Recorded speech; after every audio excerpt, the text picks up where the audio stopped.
بسم اللہ الرحمن الرحیم الحمد للہ رب العالمین والصلاة والسلام علی سید الانبیاء والمرسلین حضرت امام بخاری رحمۃ اللہ تعالی علیہ بخاری شریف کتاب الطب کے اندر ایک حدیث پاک لے کر آئے کہ حضرت سیدنا انس بن مالک رضی اللہ تعالیٰ عنہ سے روایت ہے کہ رسول اللہ صلی اللہ تعالیٰ علیہ وآلہ وسلم نے قبیلہ انصار کے بعض گھرانوں کو زہریلے جانوروں کے کاٹنے اور کان کی تکلیف میں جھاڑنے کی اجازت دی تھی۔ اس حدیث پاک کو امام بخاری رحمۃ اللہ تعالیٰ علیہ نے کتاب الطب کے اندر ذکر کر کے اس بات کی وضاحت کر دی کہ مختلف بیماریوں میں جو جھاڑ پھونک کی جاتی ہے، مختلف ٹونے اختیار کیے جاتے ہیں، یا کچھ علاقوں میں خاص لوگ ہوتے ہیں جن کے خاندانوں میں نسل در نسل کسی چیز کا دم چلا آ رہا ہوتا ہے۔ کہیں مشہور ہوتا ہے کہ جی فلاں شخص وہ سانپ کے کاٹنے کا دم ڈالتا ہے، کسی علاقے میں مشہور ہوتا ہے کہ ان کے خاندان میں نسل در نسل بچھو کے کاٹنے کا دم چلا آ رہا ہے کہ اگر کسی کو سانپ نے یا بچھو نے یا کسی زہریلے جانور نے، کیڑے مکوڑے نے کاٹ لیا تو اس کا دم، اس کا علاج فلاں علاقے میں فلاں لوگ کرتے ہیں۔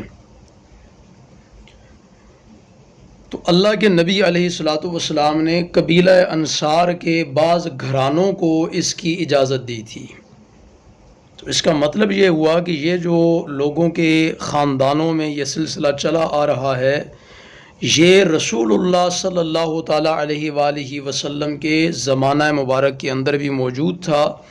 اور تب سے یہ سلسلہ ایسے ہی چلا آ رہا ہے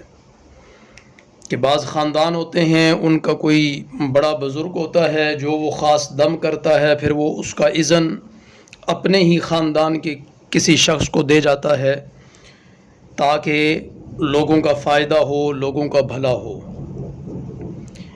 اس کے باوجود کچھ لوگ ایسے ہیں جو ان ساری چیزوں کو معاذ اللہ استغفر اللہ شرک قرار دیتے ہیں کہ جھاڑ پھونک کروانا یہ سارے کام جو ہیں یہ شرک ہیں۔ اللہ رب العزت ہم سب کو ایسے تمام فتنہ پرور لوگوں سے محفوظ و معمور فرمائے جو ایسی باتیں جو حضور کے زمانے سے چلی آ رہی ہیں، حضور نبی رحمت علیہ الصلوۃ والسلام خود اس کی اجازت عنایت فرما رہے ہیں، اور آج کل قرآن و سنت کا لبادہ اوڑھ کے لوگ ان چیزوں کو شرک کہہ رہے ہیں۔ حضور نبی رحمت علیہ الصلوۃ والسلام نے خود قبیلہ انصار کے بعض گھرانوں کو اجازت دی کہ وہ زہریلے جانوروں کے کاٹنے پر علاج کے طور پہ وہ جھاڑ پھونک کریں۔ اسی طرح کان کی تکلیف میں اگر کوئی مبتلا ہو تو اس کے علاج کے لیے بھی وہ جھاڑ پھونک کریں۔ تو اس کے طریقے مختلف ہو سکتے ہیں، ہر جگہ پہ ہر بندے کا اپنا ایک الگ طریقہ ہوتا ہے جھاڑ پھونک کرنے کا۔ اس کو ٹونا بھی کہا جاتا ہے، تعویذ گنڈا وغیرہ بھی، یہ بھی ساری چیزیں اسی میں آ جاتی ہیں۔ المختصر یہ کہ اللہ رب العزت ہم سب کو ایسے تمام تر حادثات سے محفوظ و معمور رکھے کہ جس میں ہمیں کوئی تکلیف اٹھانی پڑے، اور اگر کوئی تکلیف آ جائے تو پھر طریقہ علاج مختلف ہو سکتے ہیں۔ ڈاکٹری طریقہ علاج بھی ہو سکتا ہے، حکیمی طریقہ علاج بھی ہو سکتا ہے، دم، درود، تعویذ گنڈا کروانا، تعویذ دھاگا کروانا، یہ بھی طریقہ علاج ہو سکتا ہے۔ تو یہ سارے طریقہ علاج ہیں، اس میں کہیں کوئی شرک نہیں پایا جاتا کہ اگر آپ بیمار ہو گئے ہیں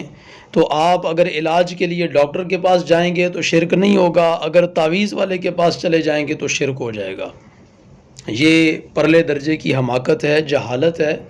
اللہ رب العزت ہمیں اس سے محفوظ و معمور فرمائے۔ یہ سارے طریقے اگر آپ مسلسل یہ ساری احادیث سن رہے ہیں جو ہم روزانہ ایک ریکارڈ کرتے ہیں، تو کتاب الطب چل رہا ہے، تو اس میں یہ سارے طریقے اللہ کے نبی علیہ الصلوۃ والسلام سے منسوب، حضور کے زمانے میں صحابہ کرام رضوان اللہ تعالیٰ علیہ مجمعین سے یہ سارے طریقے چلے آ رہے ہیں،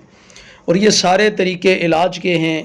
چاہے تو آپ حکیمی طریقہ اختیار کر لیں، ڈاکٹری طریقہ اختیار کر لیں، ہومیوپیتھی کا طریقہ اختیار کر لیں، دم کا طریقہ اختیار کر لیں، چاہے تو آپ کوئی تعویذ کا طریقہ اختیار کر لیں، تو یہ سارے طریقہ علاج ہیں۔ ان لوگوں کی عقل پر حیرت ہے کہ بیماری میں ڈاکٹر کے پاس جانا، جا کر کے علاج کروانا، اس کو تو وہ صحیح سمجھتے ہیں، لیکن کسی ایسے شخص کے پاس چلے جانا کہ جس کے ہاتھ میں اللہ رب العزت نے تعویذ کے ذریعے شفا رکھی ہے، اللہ رب العزت نے اس کے دم کے اندر شفا رکھی ہے، اللہ رب العزت نے اس کے یہ جھاڑ پھونک کے جو مختلف طریقے ہیں ان میں اللہ رب العزت نے شفا رکھی ہے، شفا دینے والا اللہ ہے، طریقہ علاج مختلف ہو سکتے ہیں، تو اللہ رب العزت ان لوگوں کی عقلوں کو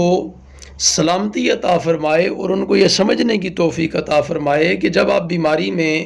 ڈاکٹر کے پاس جا رہے ہیں تو وہ بھی طریقہ علاج ہے، تو اگر وہاں شرک نہیں ہے تو اگر آپ کسی دم تعویذ والے کے پاس چلے جائیں گے تو معاذ اللہ استغفر اللہ یہ کیسے شرک ہو جائے گا۔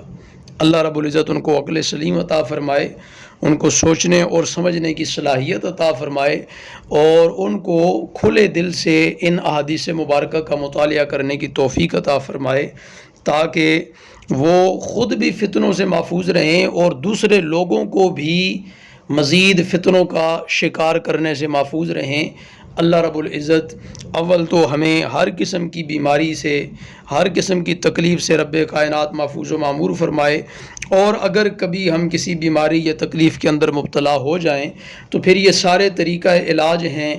اس بیماری سے، اس مصیبت سے، اس تکلیف سے نکلنے کے۔ اللہ رب العزت ہمیں ان میں سے کوئی بھی طریقہ استعمال کرنے کی ہدایت، اور پھر اس کے بعد اس طریقہ استعمال کو ہمارے لیے اللہ رب العزت شفا اور عافیت بنائے۔ وآخر دعوایا ان الحمد للہ رب العالمین۔